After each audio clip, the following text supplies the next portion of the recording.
ঠিক আছে, দেখে না আরো তুলিস না, কে তুলছে? Ready on the ready. আপনাকে, আপনি বিভিন্ন জেলায় যেতেই পারেন, যেমন আপনি কালকে বলেছিলেন কোচবিহার থেকে কাকদ্বীপ যেতে আপনার কোনো বাধা নেই, কিন্তু আপনাকে পারমিশন নিয়ে যেতে হবে, নেতৃত্বের পারমিশন নিতে হবে। সুকান্ত মজুমদার কোট আন কোট বললাম। ঠিকই আছে, যেখানে আক্রমণ হচ্ছে কার পারমিশনে হচ্ছে? কর্মীরা যখন ফোন করে, যখন কান্নাকাটি করে, বাড়ি ছাড়া হয়, তার কাছে কি ফর্মালিটি থাকবে, পার্টি থাকবে, নাকি মানবতা থাকবে?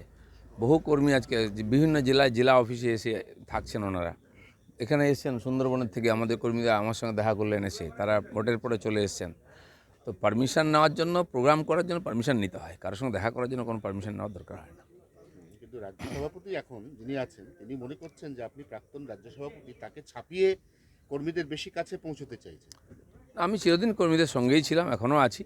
পার্টির প্রোগ্রামে আমি 4 বছর ধরে যাই না, আমাকে ডাকাও হয় না, আমার কোনো মতামত নেওয়া হয় না, কিন্তু আমি পার্টির কর্মীদের সঙ্গে থেকেছি, সাধারণ মানুষের সঙ্গে থেকেছি, আর আমি সেটাই থাকবো যতদিন রাজনীতিতে থাকবো। আর রাজনীতি না করলে অন্যভাবে থাকবো, মানুষের কাছে যেতে কেউ কাউকে আটকাতে পারে না। ডাকাবুকো দিলীপ ঘোষ, তাকে 4 বছর তিনি নিজেই বলছেন তাকে কোনো ডাকা হয় না, এই না ডাকাটাই কি দলের সর্বনাশ করে দিল? সেটা তো এসব পর্যালোচনা হওয়া উচিত, কর্মীরাই বলবেন কেন কি সমস্যা হয়েছে। তারপরেও আমি বিশেষ করে আমার লোকসভায় সময় দিয়েছি, মাঝখানে কিছুদিন রাষ্ট্রীয় রাজনীতিতে ছিলাম বলে অন্য রাজ্যে সময় দিয়েছি। গত এক বছর সোয়া বছর ধরে পুরোপুরি মেদিনীপুরে আমি সময় দিয়েছিলাম, টাকা পয়সা খরচা করে সময় দিয়ে থেকে। তো সেখানে আমাকে লড়তে দেওয়া হয়নি, তো তার ফলে দেখা গেছে রেজাল্ট দুই দিকে কী হয়েছে। এবারে বিজেপির যে মুরলীধর সেনলেনের অফিস বা সল্টলেকের যে সাইলেন্স, বিজেপির যে মুরলীধর সেনলেনের অফিস বা আপনাদের যে সল্টলেকের কেন্দ্রীয় অফিস, সেখানে তো আনাচে কানাচে পোস্টার করেছে রাজ্য সভাপতি বদল করতে হবে, তার নতুন সভাপতির কি নাম? দেখুন, সব পার্টিতে সবসময় এটা হয়, রেজাল্ট খারাপ হলে কর্মীদের মনের মধ্যে ক্ষোভ বিক্ষোভ জাগে, তারা নিজের মতামত ব্যক্ত করেন বিভিন্নভাবে। রাজনীতির নতুন কিছু না, পোস্টার সারা বছরই পড়ে, সেটা অন্য জিনিস। কিন্তু পার্টির কথা ভাবতে হবে, যারা বলছেন তারা পার্টির স্বার্থে কথাবার্তা বলছেন, সেটা সবার সঙ্গে কথা বলা উচিত, মতামত নেওয়া উচিত, পর্যালোচনা হওয়া উচিত এই সময়টা। নাহলে কমাস পরে সবাই ভুলে যাবে, চাপা পড়ে যাবে, আবার সেই একই রেজাল্ট হবে। হ্যাঁ, কিন্তু ছাত্র যখন খারাপ রেজাল্ট করে তখন মা বাবা বেস্ট সেরা মাস্টারমশাই খোঁজেন, তো খুঁজবে না সেটা বিজেপি কেন্দ্রীয় নেতৃত্ব? যারা অভিভাবক আছেন তাদের দায়িত্বটা। আপনি কি দিল্লি যাচ্ছেন? না, আমি যাব পরে। ওখানে দিল্লিতে যে কোয়ার্টার আছে ওটা তো সরকারকে বুঝিয়ে দিতে হবে, হিসাবপত্র, আমারও কিছু জিনিসপত্র আছে নিয়ে আসতে হবে, সেই জন্য যাবো, এমন কিছু তাড়া নেই আমার। 19-এর ভোটে দেখা যাচ্ছে যে আপনি জিতেছিলেন ঠিকই, কিন্তু খড়গপুর আসন বিধানসভাগতভাবে সেখানে বিজেপি পিছিয়ে ছিল, সংগঠনের জোর ছিল না, অর্থাৎ পাল্টা আপনার সংগঠনও যে নড়বড়ে ছিল 2019 সালের ওই মেদিনীপুর আসনে, এটা আবার পরোক্ষে ঘুরিয়ে বোঝানোর একটা চেষ্টা চলছে। তাহলে 27,000 মাত্র হারলো কেন? তো 1.5 লাখ 2 লাখে হারতো, আমি থাকলে 1-1.5 লাখে জিততাম, সেইটা নেমেছে। আমি 89,000-এ জিতেছিলাম, তার সঙ্গে 27,000 যুক্ত করুন, কতটা মাইনাস হয়েছে বোঝা গেছে। তো সেরকম যারা বলছেন, এখন তো পিঠ মাচাবার জন্য কাউকে কিছু বলতেই হবে, বাস্তবটা তো তথ্য, সেটা তো সবাই বলবে, পাবলিক জানে, ওখানকার লোক জানে, ওখানকার কর্মীরা বলে দেবেন কি হয়েছে না হয়েছে।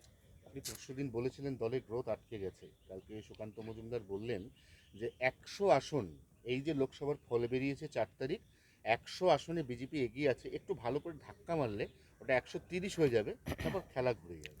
দেখুন, ভোটের যে পার্সেন্টেজ দেখানো হচ্ছে, লোকসভা ভোটে আমরা সবসময় এগোই, বিধানসভায় পিছিয়ে থাকতাম। তো 19-এর লোকসভায় প্রায় 41% ভোট পেয়েছিলাম আমরা, আর সেটা 21-এ নেমে 38-এ নেমেছিল, 38-39-এ। এবারে লোকসভা তো আমরা চেষ্টা করতাম যে 41টা পার হয়ে যাক, 45-এ হোক, সেটা টার্গেটও ছিল, তাহলে আমরা যেটা চাইছিলাম সেটা হতো। কিন্তু সেটা আবার কমে গিয়ে 38-39-এ চলে এসছে। এটা পর্যালোচনা করে বিধানসভার ভোটে কেন চলে গেল লোকসভাটা? নরেন্দ্র মোদীর নামে ভোট হয়েছে, সংগঠন বেড়েছে, এত নেতা এসে গেছেন। 21-এও এত লোক ছিল না, 19-এও তো কেউ ছিলই না, দিলীপ ঘোষ ঘুরে ঘুরে প্রচার করেছিল, আর কেন্দ্রীয় নেতারা ছিলেন।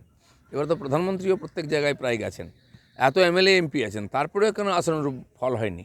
ভাবার দরকার আছে কিনা। আরেকজন আছেন দেবশ্রী চৌধুরী বলে, জেতা আসন থেকে তাকে হঠাৎ করে সরাসরি মমতা বন্দ্যোপাধ্যায়ের খাস তালুক দক্ষিণ কলকাতায় মালা রায়ের সামনে ফেলে দেওয়া হলো, পরিণতি যা হওয়ার তাই হলো। যে যুক্তিতর্ক দেওয়া হয়েছে, আমি নাকি ওখানে দাঁড়ালে হেরে যাব, কুর্মীরা আমার বিরুদ্ধে, তো যেখানে কুর্মী ভোট, পুরুলিয়া সেখানে তো আমরা জিতে গেছি। কুর্মীদেরকে খেপানো হয়েছিল আমার বিরুদ্ধে, আমাকে সরাবার জন্য। দ্বিতীয় হচ্ছে দেবশ্রী যেখানে কাজ করেছে, মন্ত্রী ছিল, আমি তাকে বলেছি তুমি পার্টি কামড়ে পড়ে থাকো, মাটি কামড়ে তুমিই জিতবে।